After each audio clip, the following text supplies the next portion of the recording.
자, 이 시기는 여러분들 굉장히 세계사적으로 이 서구 열강들이 이 동쪽으로 밀고 들어오는 시기였어요. 우린 이걸 뭐라고 표현하냐면 서세동점이다라고 표기를 합니다. 서세동점의 시기. 서양 세력이 동쪽으로 물밀듯이 들어오고 있는 이런 시기.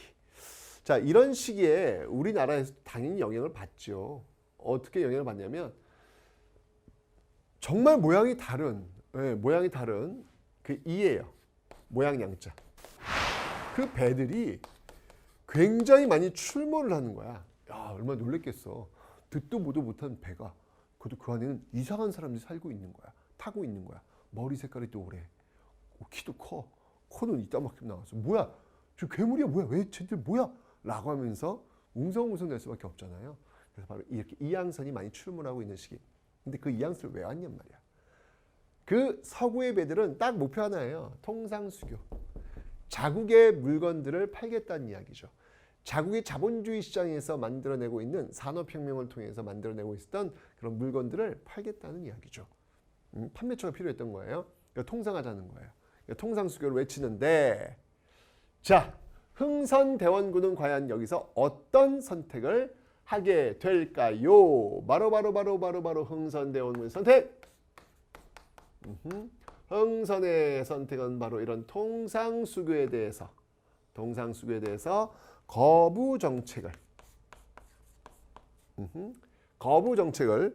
취하고 있더라라고 하는 것. 이게 이제 가장 중요한 그런 내용이 되겠습니다. 통상수교 거부 정책. 자, 어떤 일들인지 한번 보도록 할게요. 먼저 병인 박해. 자, 이 병인 박해는 뭐냐면 일단 프랑스와 관련이 있습니다. 병인년에 지금 여러분 조선 후기 때 왜 천주교 확산된다 그랬잖아요. 그 과정에서 천주교 신자였던 이 정약용도 유배간다 그랬잖아요. 지금 하물며 정약용이 지금 유배가는 상황이야. 이런 과정 속에서 이 프랑스 선교사, 천주교를 전파하는 프랑스 선교사 가만두겠냐고요. 그래서 이 프랑스 선교사를 죽입니다. 프랑스 천주교 선교사를 죽입니다. 오호, 이거 외교적인 문제가 좀 커지겠는데요. 당연하죠. 프랑스가 이 사실을 딱 듣고 뭐 이런 미개한 것들이, 확실히 그 당시에 그 서구 열강들이 동양을 바라보는 그 시선은 미개함, 뭐 이런 것들이 지금 밑바닥에 깔려 있어요. 그 지금도 여전히 흔적이 좀 남아 있거든. 근데 여러분들 이 서구 유럽이 잘 나갔던 시기는 근데 요 시기밖에 없는 것 같아요. 그 이전까지만 해도 여러분들 이 아시아가 중심이 되어서 움직이고 있었거든요. 그러니까 뭐냐면 이건 돌고 돈다는 거예요. 지금 잘났다고 해서 너무 잘난 척도 말고, 지금 못났다고 해서 너무 못난 티도 내지 말고, 그러라는 얘기입니다. 자신감 있게 살라는 이야기예요. 자, 어쨌건 병인년 1860년에 프랑스 선교사 천주교 신자를 처단하는 일이 벌어지더라라는 거. 프랑스 가만히 안 있겠죠? 그런데 가만히 안 있겠지요? 라고 고민하고 있는 과정에서 바로 이번엔 또 이 제너럴 셔먼호 사건이 벌어지게 됩니다. 자, 이 제너럴 셔먼호 사건이 벌어졌던 곳은 어디다? 평양. 평양이 되겠습니다. 평양. 그러니까 저쪽 대동강 쪽으로 이 제너럴 셔먼호가 이제 들어오게 되는데, 자, 이것은 바로 미국 배입니다. 미국 배. 제너럴 셔먼호는 이 미국 배가 되겠습니다. 근데 여러분들 우리나라 사람 착해요. 그래서 외국 배가 들어오면 먹을 것도 주고 아주 뭐 그냥 물도 주고 잘해요. 근데 이 제너럴 셔먼호 선원들이 밤에 그렇게 대접받았으면 잠이나 잘 것이지 밤에 내려와서 그 민가를 덮쳐요. 난리가 난 거야. 우리가 착해요. 착한데 이게 휙 돌면 무서워요. 그래서 이 제너럴 셔먼호를 불태워버립니다. 그 불태우는데 앞장섰던 바로 인물이 있으니, 그 인물이 바로 평양감사 박규수라는 인물이에요. 박규수라는 인물이 되겠습니다. 박규수 어디서 들어봤는데? 저 앞에서 여러분들 삼정의 문란이 있을 때 그걸 시정하자고 건의해서 만들어진 조직이 바로 삼정이정청이잖아요. 그 인물이 지금 여기 있네. 오호, 좋아요. 좋습니다. 자, 이 박규수를 중심으로 한 국민들이 하나가 되어서 이 제너럴 셔먼호를 불태워버리는 사건이 또 같은 해 지금 벌어지고 있는 거예요. 한쪽은 뭐 좀 서울을 중심으로 해서 벌어지고 있고 한쪽은 지금 평양을 좀 벌어지고 있는 모습들. 자, 이렇게 되니까 이제 드디어 프랑스가 쳐들어옵니다. 이 병인박해가 원인이 되어가지고 여러분 잘 연결해 주셔야 돼요. 진짜 시험 잘 나옵니다. 이 병인박해가 연결이 된 게 바로 병인양. 병인 양요의 원인이 뭐냐? 프랑스 전교의 신자의 어떤 선교사의 어떤 처벌 뭐 이런 것이 들어간다는 얘기예요. 자, 이 병인 양요부터 한번 하나씩 한번 살펴보도록 하죠. 자, 먼저 이 병인 양요. 병인 양요는 여러분들 일단 어느 지역에서 일하는지를 먼저 확인하는 게 필요해요. 이건 바로 강화도가 되겠습니다. 강화도고요. 누구랑 싸웠냐는 얘기예요. 앞에서 지금 여러분 얘기했잖아요. 바로 프랑스가 싸웠던 이야기. 여기서 활약했던 사람들을 좀 살펴볼 필요가 있겠습니다. 사실 무기가 우리가 너무 열악해요. 이 당시 포가 어떤 포냐면 이 서구 열강의 포는요. 띵 쏘면 퓨 날아 꽝 터진단 말이에요. 그게 효과음이란 말이에요. 근데 우리나라 포는 어떻게 하면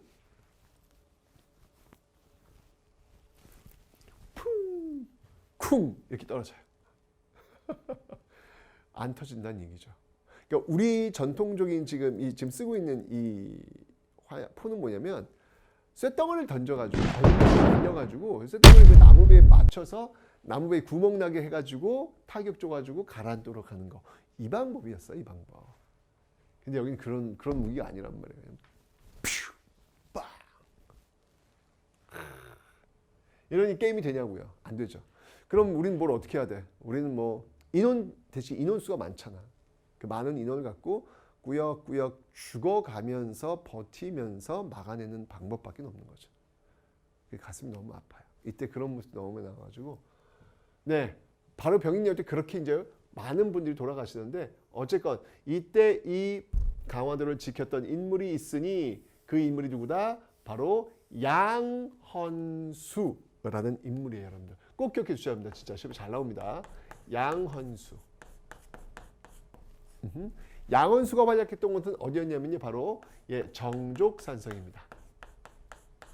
전족산성에서 승리를 거두게 되면서 양헌수는 정말 우리 역사에서 일학 스타가 되죠. 승리를 거두게 됩니다. 그리고 여러분들 이 양헌수의 정족산성 강화도지만 그 강화도 바로 앞에 김포예요. 바로 앞이. 그 김포에 가시면 여러분 뭐가 있냐면 문수산성이라고 있어요. 문수산성. 바로 그 강화도 건너편에 있는데 거기서 활약했던 인물이 바로 한성근이라는 인물입니다. 한성근이라는 인물이 있는데 이 한성근이 활약했던 공간은 바로 문수산성이에요. 문수산성. 이건 김포에 있어요. 김포에. 문수산성. 여기는 강화도가 아니라 김포에 김포. 김포 기억해 두세요. 문수산성. 자, 이렇게 해서 막아낸 거야. 그러니까 결국 프랑스 도망갈 때 이것도 진짜 나빠요. 뭘 했냐면 외교장각, 지금 규장각이 여러분 창덕궁이 들어와 있잖아요. 정조 왕권 강화하기 위해서. 근데 이게 지금 포화 상태가 되니까 그리고 또 안전한 곳에 모셔두기 위해서 강화도에다가 모셔놔요. 그런데 그 강화도에 있는 계속 바깥에 있자거든요. 그 외규장각을 약탈합니다. 그래서 프랑스로 가져가 버려요. 근데 난 솔직히 여러분들 영국에 가면 대형 박물관 있잖아요. 대형 박물관 가면 어마어마해. 근데 그게 대부분 여러분들 외국에서 훔쳐온 것들이야. 아니 훔쳐온 작물 아니야, 작물? 그 작물을 이렇게 전시해 놓고 박물관이라고 한다고? 굉장히 비교육적인 거 아닙니까, 여러분들? 그 많은 아이들이 볼 텐데 훔쳐온 것 전시해 놓고 이게 대형 박물관 소장품이래. 저 그건 좀 아닌 것 같아요. 또 한편으로는 또 이런 생각도 있어요. 그러면 그렇게 영국이라고 하는 나라, 이 문화재의 가치를 알고 있는 나라가 아니었더라면, 그들이 그렇게 보존해주고 보관해주지 않았더라면 저 유물 저렇게 우리 눈 앞에서 만날 수 있었을까? 라는 질문 던지면 또 이게 쉽게 답하기 어려워요. 쉽게 답하기 어려워요. 그죠? 그런 양면이 있다는 걸 일단 기억을 좀 해놓으시고요. 어쨌건 외교장을 약탈해가지고 프랑스를 가져가요. 그래서 지금 다시 돌아왔어. 예, 고 박병선 선생님께서 정말 이거 정말 예, 돌아가셨어요. 예, 박병선 박사님께서 이거 잘 찾아가지고 예, 결국은 돌아왔죠. 물론 완전히 우리 소유로 들어온 건 아니고요. 임대 형식으로 지금 이 외교장각이 지금 돌아와 있다라는 거 기억하시면 되겠습니다. 됐죠? 자, 이런 일이 벌어지는 상황 속에서 68년도에 오 마이 갓, 이건 진짜 있을 수 없는 일이 벌어져요. 있을 수 없는 일. 어떤 일이 벌어지냐? 바로 이야, 정말 이 오페레트. 독일인이에요, 독일인. 다니엘 헤니 듣고 있나? 어제 나랑 같이 촬영했는데. 자, 이 오페레트, 이 독일인인데요. 이 오페레트가 이 남연군묘를 도구를 해요. 여기 지금 어디 남연군묘가 어디냐면 충청도 이 덕산 쪽에 있거든요. 예산, 덕산 이렇게 있는데 남연군이 누구냐면 흥선대원군의 아버지예요. 흥선대원군의 아버지라고 이 남연군이 흥선대원군의 아버지라고 아버지. 그러니까 고종의 할아버지야. 고종의 할아버지. 이 남연군 묘를 도굴 해서 그 시신을 탈취해가지고 통상수교 협상을 하겠다는 거예요. 이런 파렴치한 이런 동물만도 못해. 이게 욕 나오지 않아요, 여러분들? 있을 수 없는 일이잖아. 그래서 뭐 문화 선진국이니 뭐니 이런 거 보면 정남이가 뚝 떨어져요, 여러분들. 당시 그 제국주의 세력들이 이 동양을 어떻게 바라보고 있는지, 이 동양은 여러분들 사람이라고 보지 않는 거야. 그냥 무례해.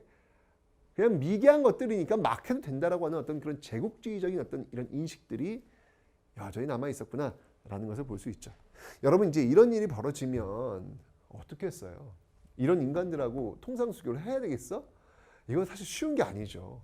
그래서 흥선대원군은 이 사실을 알고, 야, 이것들 진짜 상종해서는 안 되는 것들이구나 라고 해서 더욱더 강하게 통상수교 거부 정책을 지금 추진하고 있는 모습들이 나오게 되는 겁니다. 자, 그러다가 이제 드디어 이 제너럴 셔먼 사건과 관련된 미국이 이제 제너럴 셔먼 선원들이 전원 다 죽었다는 이야기를 듣고요. 복수를 하기 위해서 또 배를 보내게 되죠. 짜잔. 네. 그래서 벌어진 것이 바로 이 신미양요더라. 71년도에 벌어진 이 사건이 되겠습니다. 자, 이 신미양요에서는 여러분들 어떤 일들이 있었는지 한번 살펴보도록 하죠. 자, 먼저 첫 번째 여러분들, 이곳이 일어났던 곳 역시 마찬가지로 강화도입니다. 강화도고요. 예, 미국과 전쟁을 했던 그런 사건인데, 이때 이제 활약했던 인물이 누구냐면 꼭 기억해야 될 인물이 있죠. 바로 어제연. 네, 어제연이라는 인물인데요. 바로 광성보 전투에서 장렬히 전사했던 그런 장군이 되겠습니다. 어제연 장군이 되겠습니다.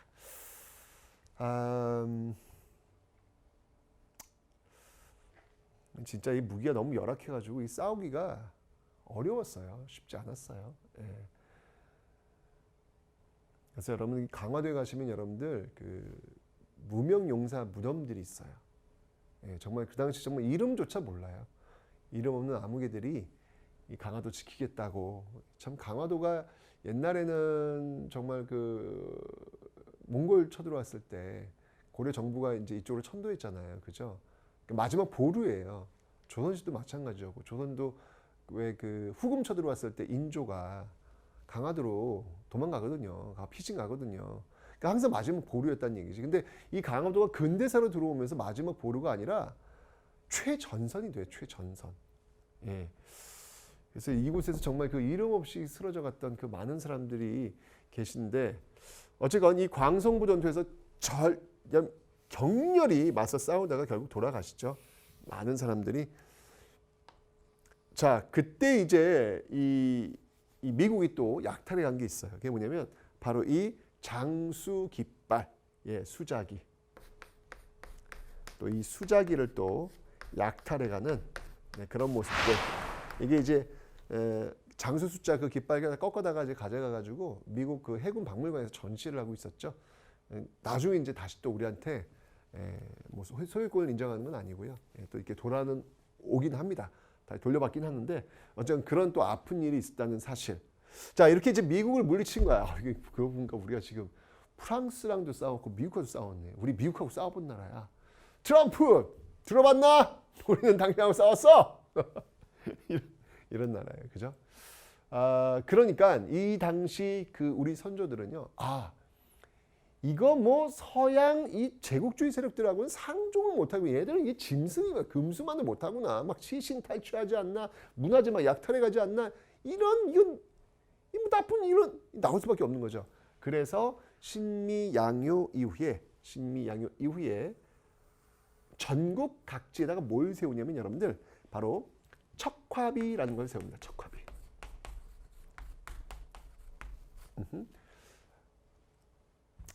척화비를 세워가지고 이 서양 세력들과 손잡자라고 하는 것은 이것은 매국이다. 명확히 주장합니다. 이 매국 행위를 하는 자들 용서하지 않겠다는 거예요. 서양 세력과 손잡은 건 매국이다. 이렇게 딱 규정을 해버리는 것이죠. 오후 좋습니다. 네. 어떤 이런 모습들이 바로 이 흥선대원군 10년 동안 있었어요. 1866년부터 1876년 10년이 바로 이 흥선대원군 치세인데 이 동안에 있었던 어떤 그런 일련의 모습들이 지금 벌어지고 있다는 얘기예요. 어쨌건 이 흥선대원군은 막아냈어요. 막아냈고요. 피해받지만 막아냈고요. 그리고 대내적인 어떤 개혁도 했죠. 왕권 강화도 시켰고 민생 안정도 시켰고 나름대로 정말 조선의 마지막 불꽃의 역할을 했단 말이죠. 그런데 과연 그 불꽃이 어디를 향하고 있느냐? 흥선대원군은 명확했습니다. 옛날 왕권 체제, 전제 군주 체제, 왕을 중심으로 돌아갔던 조선 왕조 시대 그 체제를 복원하려는 것이지 근대 사회로 나가려는 의지는 없었다라는 거. 이게 바로 이제 흥선대원군 개혁의 한계가 아닐까라는 생각이 듭니다. 자, 이렇게 해서 여러분들 정말 이 혼란의 카오스 같은 어떤 그런 시기, 그 시기에 흥선대원군이 나타나서 그래도 일단 중심을 지금 잡아주고 있는 상황이었습니다. 그런데 여기에 이게 좀 정리가 된 듯 했는데 여기에 일본이 등장을 합니다. 제국주의 따라잡기 행세를 하고 있는 이 일본.